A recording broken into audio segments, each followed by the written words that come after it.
El tercer ponente es Javier Valle, como muchos de vosotros le conocéis. Javier es el CEO de Global Life de Zurich y también CEO de la joint venture que tiene Zurich con el Banco de Sabadell.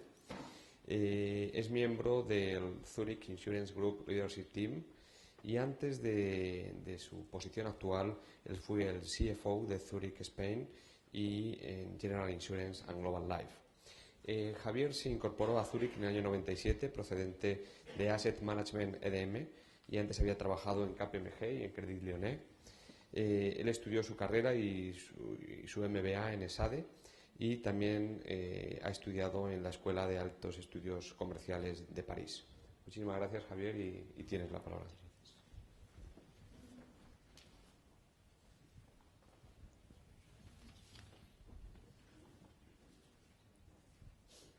Bueno, muchas gracias por la presentación y muchas gracias a Community of Insurance por la invitación a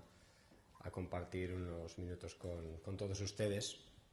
en los cuales pues yo querría básicamente explicarles cómo desde el Grupo Zurich en España, Iván Sabadell Vida, vemos lo que es el mercado de retiro con todas sus complejidades y sus oportunidades, y también dedicar unos minutos a algunas de las ideas que estamos estudiando y algunas ya implementadas con el objetivo precisamente de dar cobertura a las necesidades de nuestros clientes a las que hacía referencia Colin. La idea de la presentación básicamente es concretamente esta: hablar un poco del mercado de retiro, y después hablaré de dos ideas relacionadas con los fondos de pensiones del ciclo de vida. ¿Cómo vemos el mercado de retiro? El mercado de retiro, realmente el mercado de retiro, de jubilación, de ahorro a largo plazo, difícil de encontrar una traducción al término inglés. Yo lo escribiría con un mercado en estos momentos muy complejo, en el cual hay 4 o 5 impactos que quizás son especialmente relevantes, ¿no? Y me gustaría dedicar un poquito de tiempo a cada uno de ellos. El primero es la evolución propiamente demográfica de la sociedad y cuáles son sus impactos en dicho mercado. El segundo, qué es lo que está pasando en el sistema público de pensiones en España después de los últimos cambios en el modelo. ¿Qué impactos también está teniendo la última reforma fiscal y cuál sería nuestra valoración? Y finalmente, cuál es el entorno macroeconómico y qué significa también para este mercado, ¿no?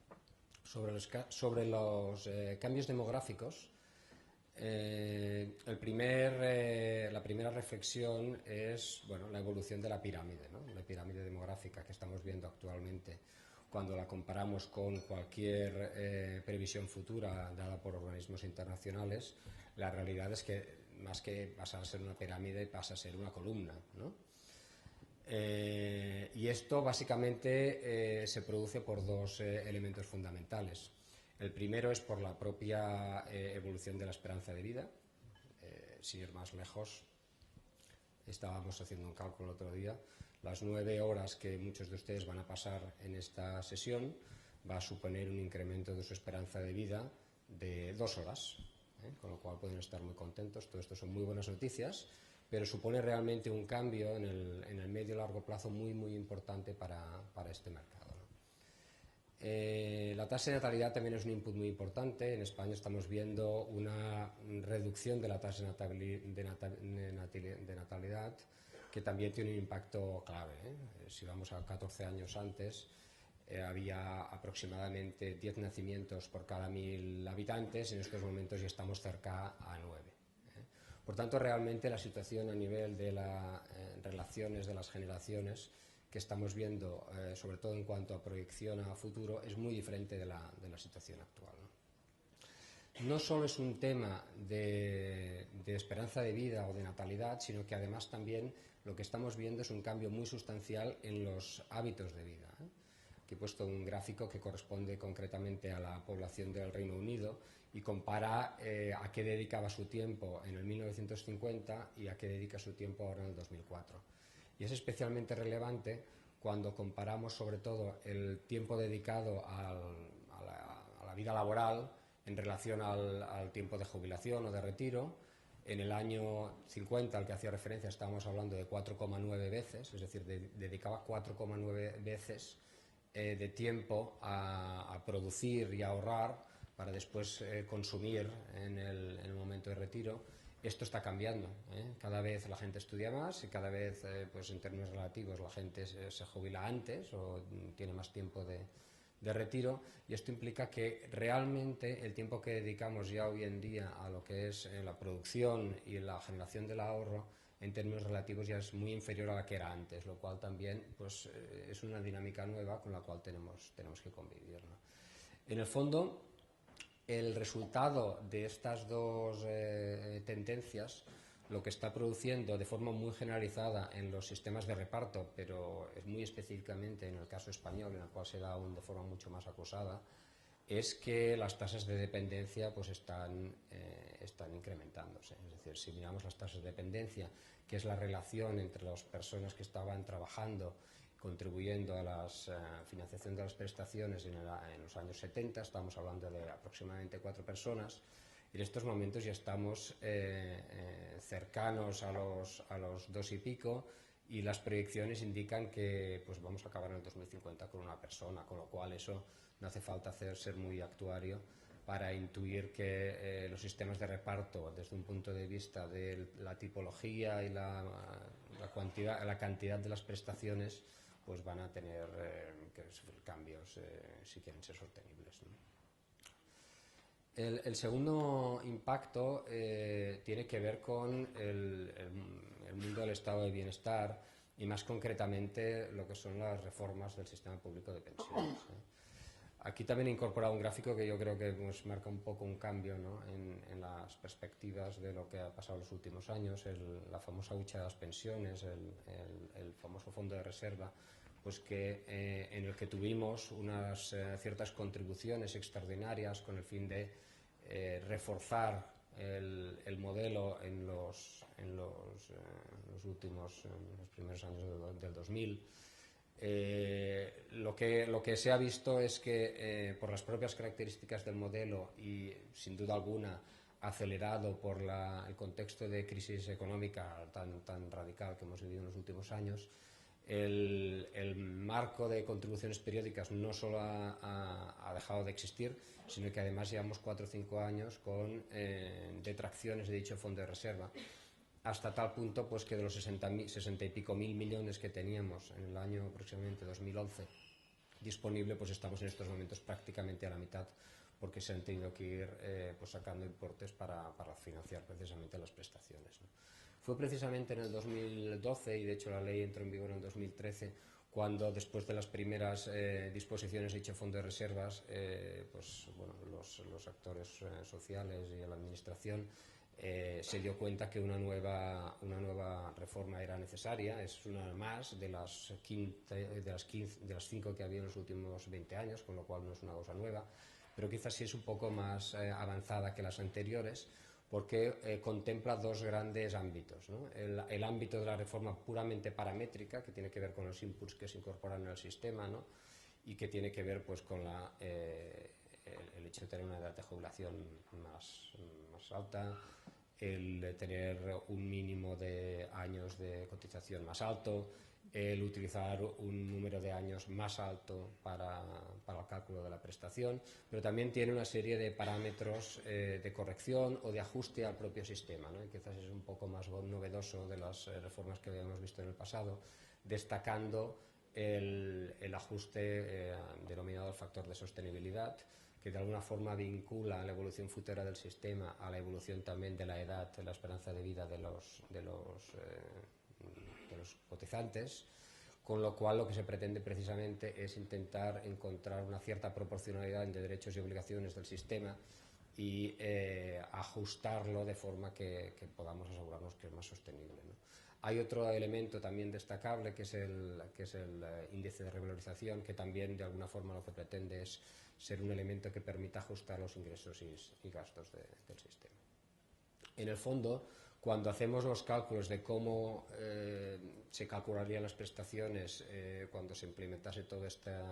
sistema, que se va a ir implementando progresivamente, en relación a la situación actual, lo que estamos viendo es prestaciones más bajas, y algo que también ya se anticipaba desde hacía tiempo es una convergencia hacia una tasa de sustitución más baja. Las tasas de sustitución lo que miden es la relación entre los sueldos que se cobran antes de jubilarse y la prestación que tú obtienes en la jubilación. Y en España estamos en tasas de sustitución muy altas, es decir, estamos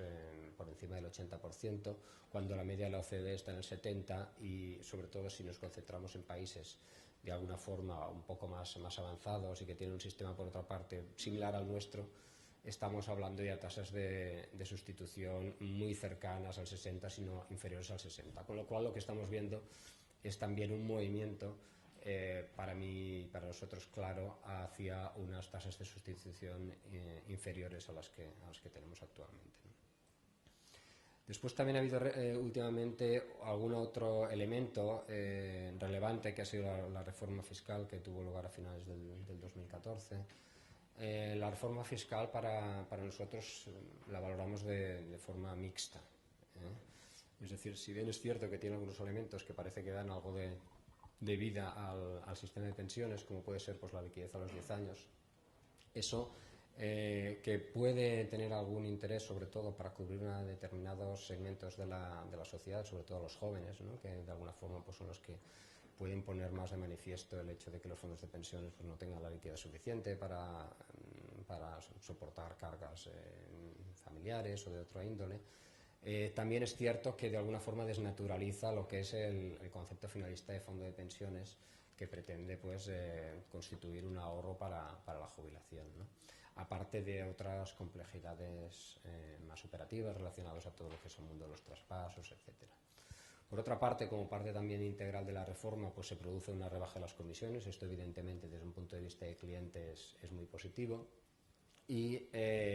bueno, pues no tan positivo desde un punto de vista de incentivos, evidentemente, los límites máximos a la contribución. Por tanto, como diría yo, mixta, y sobre todo mixta en el sentido de que pues el sector, desde hace mucho tiempo, y sobre todo en el marco de los dos primeros impactos que he mencionado, está esperando señales pues de mucho más claras en cuanto a la apuesta para reforzar los pilares, el segundo y el tercer pilar, cosa que no hemos conseguido ver en esta reforma fiscal y que, por otra parte, pues teníamos ciertas expectativas, ¿no?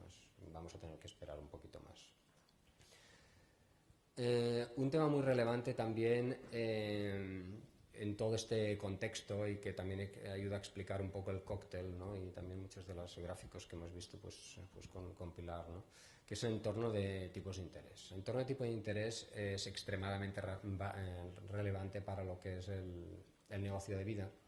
En estos momentos los tipos a 10 años de gobiernos en los mercados europeos en gran parte ya están en negativo, ¿eh? En España aún no, pero esto lo que pone de manifiesto es que estamos en un entorno complicado, ¿eh? Y vemos además la volatilidad que hemos visto también en el gráfico de la derecha, comparando cómo estábamos en el 2008, 2009, 2010, con tipos prácticamente, concretamente en el 2011 en el 7%, ahora con tipos en el 2,5% en el 10 años, realmente movimientos radicales, ¿no?, en toda esta crisis de mercados financieros. Pero quizás aquí yo haré una reflexión sobre cuáles son los impactos en dos ámbitos, ¿no? El primero es en el de las compañías, ¿eh?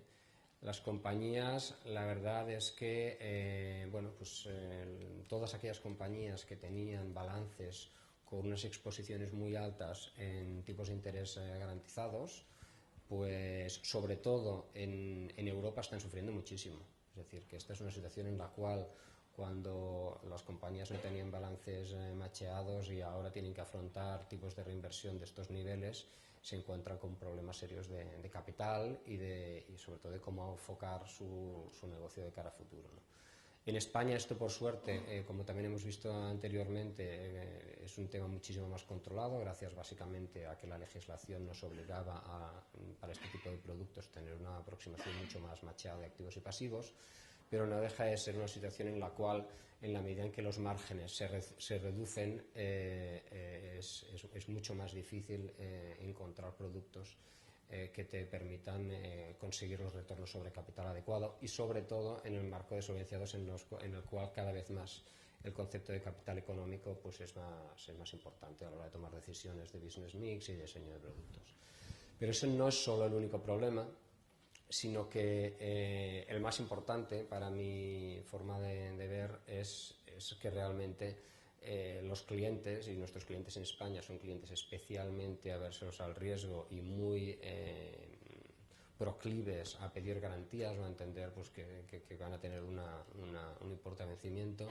están en una situación en la cual es muy complicado gestionar propuestas de valor que cumplan pues, todos los criterios que como compañía queremos, es decir, un retorno sobre capital económico importante, una dilución de costes fijos y que después que el cliente pues, esté satisfecho y que responda a sus expectativas, ¿no? Por tanto, esa es una parte de la fotografía también muy importante, muy difícil, que yo creo que lo que está haciendo además en todo el mundo, pero especialmente en España también ya, conduciéndonos a una reflexión sobre qué tipo de propuestas de valor queremos para productos de ahorro, ¿no? Y creo que claramente tenemos que movernos hacia propuestas de valor en las cuales pues seguramente adaptándonos a los perfiles de riesgo de nuestros clientes les aconsejemos a tomar algo más de riesgo para conseguir algo más de rentabilidad. Precisamente en este ámbito es en el que me gustaría pues, explicaros el caso muy concreto que estamos viendo tanto para fondos de pensiones individuales como para fondos de pensiones de empleo relacionados con el ciclo de vida del cliente, ¿no? Aquí el concepto, de hecho, es bastante claro. El concepto es, oye, vamos a ver cómo construimos un vehículo que realmente se adapte a la necesidad del cliente en cuanto a su horizonte temporal, ¿eh? Entonces, lo que estamos haciendo básicamente es definir varias tipologías de fondos en los cuales de forma sistemática alocamos clientes con determinadas edades para que la gestión del fondo de forma autopilot o automática vaya llevándose a cabo para cumplir un determinado plazo, ¿eh? Entonces, básicamente, si queremos identificar aquí las principales ventajas para el cliente, yo diría que la primera es que el cliente no tiene que ir cambiando de fondo a medida que sus perspectivas sobre riesgo cambian, es decir, que normalmente nosotros en este caso lo asimilamos a la edad, es decir, a medida que te vas haciendo mayor, no hay una necesidad propiamente de ir cambiando de fondos, de uno de renta variable, mixto, mercado monetario, etcétera, sino que la propia filosofía del fondo ya te permite hacer esa adaptación, con lo cual para el cliente es mucho más cómodo. El segundo punto de hecho es la razón del primero, y es construimos una estrategia de inversión que precisamente lo que hace es va a ir adaptando su perfil de riesgo y su volatilidad para que el cliente vaya teniendo una inversión más acorde con sus riesgos, ¿no? El tercero para nosotros también es muy importante porque esto se podría hacer de varias formas, se podría hacer con una macheo muy perfecto de riesgos y cash flows, o se podría hacer dando una cierta flexibilidad al gestor para que maximice a lo largo de la vida del fondo la rentabilidad del riesgo del producto, ¿no? Y es la opción por la que nosotros creemos que vale la pena optar, porque de alguna forma precisamente dar al gestor la capacidad de dentro de ciertas bandas también capturar oportunidades ha de permitir al cliente pues también tener una mayor rentabilidad al final del vencimiento del producto, ¿no?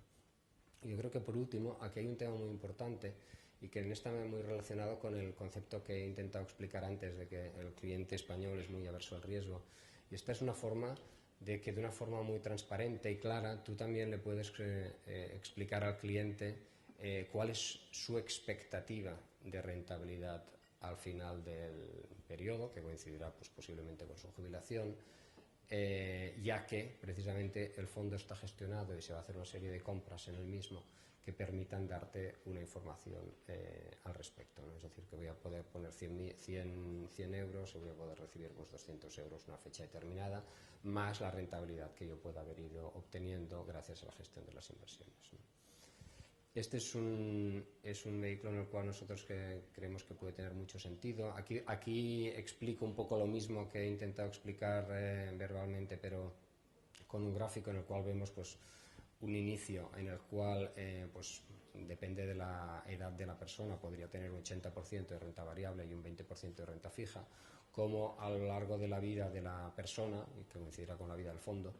ese porcentaje va reduciendo desde el 80% pues, al 100%, en este caso se va incrementando la renta fija al 100% y la renta variable se reduce al 0%, ¿no? Con una serie de bandas para el gestor de forma que puedan tener una cierta capacidad de gestión. Aquí pongo un ejemplo, por ejemplo, si miramos la tabla de abajo, lo que podemos ver, pues aquí se verían 3 tipologías de fondos. Para una tipología de un fondo que tuviese una edad alrededor de 35 años, tendría, por ejemplo, un horizonte temporal de 30 años y partiría con una exposición determinada. Esto es un ejemplo meramente ilustrativo, 25% de renta fija y 75% de renta variable. Entonces, el proceso es, lógicamente, a medida que la edad de los partícipes de aquel fondo se van incrementando, ir incrementando la parte de renta variable, de renta fija, y reduciendo la parte de renta variable. Esto es algo que también estamos haciendo para los fondos de empleo. Yo creo que los fondos de empleo tienen una particularidad especial, también tienen una regulación especial al respecto, y es básicamente que en un fondo de empleo te encuentras perfiles muy diferenciados dentro del mismo, ¿no? Dentro de la misma empresa. Normalmente te encuentras mucha gente joven que tienen saldos medios bajos, y te encuentras mucha gente pues, más mayor con saldos medios más altos, para los cuales lo suyo es aplicar políticas de inversiones diferentes, porque la persona que esté a punto de jubilarse, a pesar de que está en el mismo fondo que una persona que tenga pues, 40 o 35 años, seguramente la aversión al riesgo va a ser muy superior, ya que va a necesitar el dinero pues, prácticamente en 2 o 3 años, mientras que el otro se puede permitir asumir un riesgo a 30 años, ¿no? Entonces nosotros hemos estado trabajando mucho en cómo solucionarlo y os explicaremos un poco pues cómo lo hemos hecho, ¿no? La realidad es que lo que hemos hecho es construir un vehículo que permite realmente tener una estrategia de inversiones personalizada por edad. Es decir, la historia final concluye en que cada uno de los partícipes del fondo, en función de su edad, va a tener una determinada perfil de riesgo, medido como alocación entre renta variable y renta fija, y además esa alocación va a ir cambiando también de forma automática a lo largo de la vida de la persona y del fondo, de forma que a medida que vas aproximándote a la edad de jubilación, pues vas teniendo también menos riesgo, ¿no? Aquí, si vamos un poco a cuáles son las ventajas, pues las ventajas prácticamente parecidas a las anteriores, pero yo creo que tiene un punto más debido a la complejidad, pero básicamente es que es un único fondo. Es un único fondo, lo único que tiene 2 portfolios, que se podrían desdoblar en más, pero en estos momentos tenemos 2, uno de equity, de renta variable, y otro de renta fija, para adaptar el perfil de riesgo. La inversión, la estrategia de inversión se implementa también de forma metódica y predefinida, y realmente lo que se permite con esto es, primero, que el cliente tenga una inversión muy adaptada en función de lo que es su ciclo de vida, diversificada y a la vez con una volatilidad muy acorde con lo que es las expectativas de los próximos años, ¿no? en cuanto a rentabilidad. Aquí os quería hacer un ejemplo, por ejemplo, yo creo que uno de los temas más interesantes aquí es este concepto de la predefinición de la política de inversiones, ¿no? Aquí el punto es que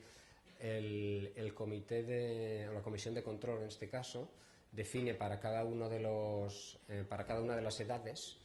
cuál va a ser el asset allocation o la alocación de activos entre renta variable y renta fija. Pues, por ejemplo, pues en este ejemplo, para una persona de edad de 49 años en el fondo, va a tener siempre un 100% de renta variable y un 0% de renta fija. Por el contrario, si vamos al extremo más de mayores,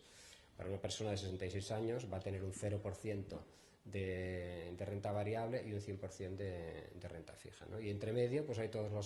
el mundo de las diferentes edades con más y menos proporción de renta fija, ¿no? Ese acuerdo es el que después se va a implementar a través de la gestora, moviendo a través de los dos portafolios las personas de forma que se vayan a ir adaptando a medida que van envejeciendo, ¿eh? Esto lo que hemos visto, y este es un ejemplo real, es que, sobre todo en este entorno en el cual los tipos nos han jugado a favor, ¿no? y también la renta variable, pues la verdad es que estamos muy satisfechos. El retorno ajustado a riesgo es muy bueno para los diferentes perfiles, para las diferentes edades. Vemos que es cierto que para las edades de mayores, evidentemente, el retorno no ha sido tan alto, si bien ha sido muy considerable, pero lo más importante para nosotros es que es un retorno en el cual la volatilidad es mucho menor, que es lo que el cliente quiere. Es decir, el cliente cuando tiene 60-65 años no quiere grandes saltos en el valor liquidativo, sino que quiere sobre todo es una pequeña rentabilidad de irse aproximando. El inversor cuando tiene 40 y pico años estará mucho más abierto a caídas en el valor de mercado, sobre todo si después tiene un retorno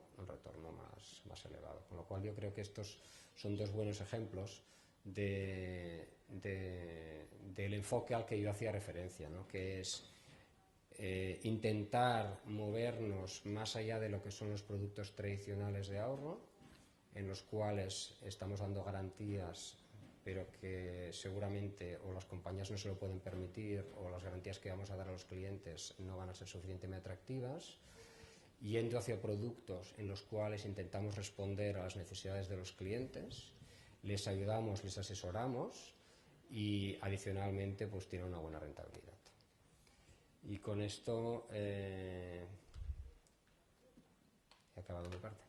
Muchísimas gracias, Javier.